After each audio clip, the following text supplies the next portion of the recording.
বন্ধুরা আজকে এই ছোট মাছ দিয়ে বেগুন রান্না করব আর এভাবে ভিডিওটা প্রথম থেকে শেষ করে দেখবেন। বন্ধুরা আসসালামু আলাইকুম, আপনারা কেমন আছেন? আশা করি আপনারা ভালো আছেন। আলহামদুলিল্লাহ আমিও ভালো আছি। এখানে আমি বেগুন, মাছ আর দেশি আলু দিয়ে রান্না করব। মাছগুলো দিয়ে আগে আমি লবণ হলুদ দিয়ে মেখে রেখেছিলাম। আর কড়াইটাতেও আমি আগে থেকে তেল গরম করতে দিয়েছিলাম, কারণ আমার শরীরের অবস্থা একদম ভালো নাই। যত তাড়াতাড়ি পারি রান্নাটা শেষ করতে পারলেই আপনাদের সাথে অনেক ভালো হবে, সেজন্য আমি তাড়াতাড়ি করে রান্নাটা করছিলাম। মাছটা ভাজা হয়ে গেছে, আমি এখন এটা তুলে নিব। যেহেতু ছোট ছোট পয়া মাছ, কচি মাছ ছিল, সেজন্য তাড়াতাড়ি করে আমি মাছটাকে ভেজে তুলে নিলাম। আর এখানে নিয়েছিলাম বেগুনগুলো অনেক মোটা মোটা করে কেটে নিয়েছিলাম। আর সেই বেগুনগুলো আমি তেলের মধ্যে দিয়ে লবণ আর হলুদ দিয়ে ভালো করে ভেজে নিব। যত করে বেগুনটা ভালো করে ভাজবেন তত কিন্তু খেতে কিন্তু অনেক মজা লাগবে। আপনারা বেগুনটা ভালো করে একটু লবণ হলুদ দিয়ে ভেজে নেবেন দেখি, তাহলে তাড়াতাড়ি কিন্তু খেতে ভালো লাগবে।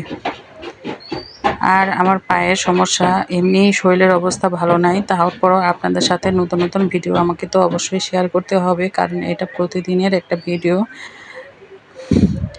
এখন সামান্য হলুদ আর লবণ দিয়ে দিয়েছি। আর এখন মাছটাকে আমি বেগুনটাকে ভালো করে ভেজে নিচ্ছি। আর এভাবে আপনার বেগুনটাকে একদম বেগুন চপের মতো করে ভেজে নেবেন। বেশি শক্ত হবে না, বেশি নরম হবে না, সেভাবে ভেজে নিতে হবে। এই যে বেগুনটা আমি ভালো করে ভেজে নিয়েছি, এখন আমি তুলে নিব। আর এইভাবে বেগুনটা আপনারা গরম ভাতের সাথে খেতেও পারবেন, কিন্তু বেগুনটা বেশি ভাজা হয়নি, একটু শক্ত শক্ত ছিল। এইভাবে মাছের জন্য বেগুনটা ভেজে নিতে হবে। এর মধ্যে আমি আলুটাও দিয়ে দিয়েছি কড়াইয়ের মধ্যে। আজকে আপনাদের কাছে যত তাড়াতাড়ি পারছি রান্নাটা শেয়ার করছি। আর লবণের পরিমাণটা অনেকটা বেশি হয়ে গেল, তাই আপনাদের আর পরে তরকারির মধ্যে আমি লবণ দিইনি। এই লবণ দিয়ে আমি তরকারির মধ্যে নামিয়ে নিয়েছি, কারণ বেগুনও লবণ দিয়েছি, মাছও লবণ দিয়েছি, আলুর মধ্যেও বেশি পরিমাণে লবণটা দিয়ে দিয়েছি। এখানে নিয়ে এসেছে পেঁয়াজ বাটা আর কাঁচামরিচ, মানে কাঁচা আর পাকা মরিচ যে ছিল সেটা বেটে নিয়ে এসেছে শিলপাটা থেকে। আমার পায়ের অবস্থা খুব খারাপ, সেজন্য আমি শিলপাটার কাছে যেতে পারিনি। আমার মেয়ে বেটে নিয়ে দিয়েছে, মাশাআল্লাহ অনেক সুন্দর করে বেটে নিয়েছে, তাতেও ভালো। আর এখানে আমি একটু হলুদ দিয়ে ভালো করে মশলাটাকে আমি কষিয়ে নেব।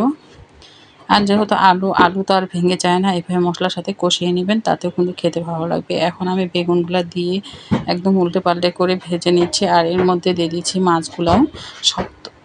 সব তো ভাজা, একবারে একটু নেড়ে চেড়ে নিয়ে পানি দিয়ে দিব, ঝোলের পানি। আপনারা যদি এভাবে একবার রান্না করে খেয়ে দেখেন, আপনারা বারবার খেতে চাবেন। এভাবে এত মজা লাগে, আপনারা রান্না করে বাসায় ট্রাই করবেন। এই তরকারিটা রান্না করবেন অবশ্যই আপনারা কাঁচামরিচ দিয়ে খেতে আরও অনেক মজা লাগে। এখন আমি সামান্য একটু ঝোলের পানি দিয়ে এখন চাপ ঢাকা দিয়ে একবারে চুলার আঁচটা একবারে কমিয়ে দিব, দিয়ে কিছুক্ষণের জন্য রান্না করে নিব। এখন ঝোলের পানি দিয়েছি, আর কিছুক্ষণের জন্য আবার ঢাকা দিয়ে রেখে দিব, কারণ আলুটা আরেকটু ভালো করে সিদ্ধ হবে। যেহেতু দেশি আলু একটু শক্ত শক্ত থাকে, ওটা একটু সিদ্ধ হতে সময় লাগে। আর এখন দিচ্ছি ভাজা জিরা গুঁড়া দিয়ে কিছুক্ষণের জন্য ঢাকা দিয়ে রেখে আমি পরিবেশন করে নিব।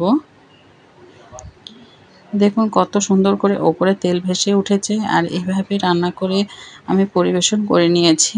খুব সুন্দর হয়েছে, কালারটা খুব সুন্দর হয়েছে, হলুদ হলুদ।